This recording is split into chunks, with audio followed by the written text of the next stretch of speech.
এটা আমাদের মিউনিসিপ্যালিটির অবদান। দোকানটির নাম সোল, এখানকার পপুলার।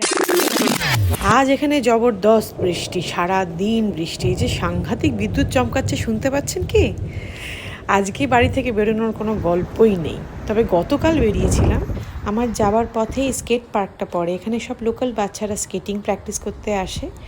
আর এইটা যেটা দেখছেন, এটা আমাদের মিউনিসিপ্যালিটির অবদান আমাদের পাড়ার জন্য।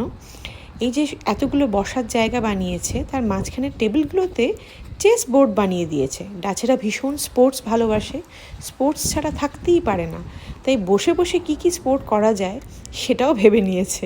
তাই বসার জায়গাতে আপনি যাতে আইডল না বসেন সেটার ব্যবস্থা ওরা পাক্কা করে দিয়েছে। এখন আমরা যাচ্ছি দোকানে।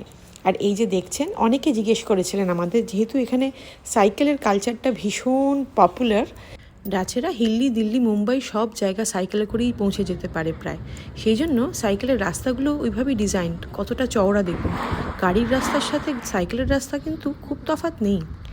গাড়ি নিয়ে সাইকেল লেনে ভুল করে ঢুকে পড়া দুর্ঘটনা এখানে প্রায় রোজই ঘটে।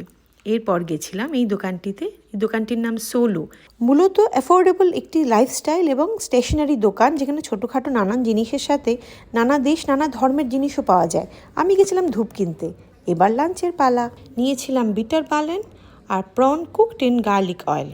যদিও এগুলো স্ন্যাক্সের পর্যায়েই পড়ে, তাও আমরা যেহেতু লাঞ্চ হালকা খাই, সেজন্য এগুলোই নিয়েছিলাম। বিটার বালেনটা এখানকার পপুলার একটা স্ন্যাক, মাস্টার্ড সস দিয়ে খেতে হয়।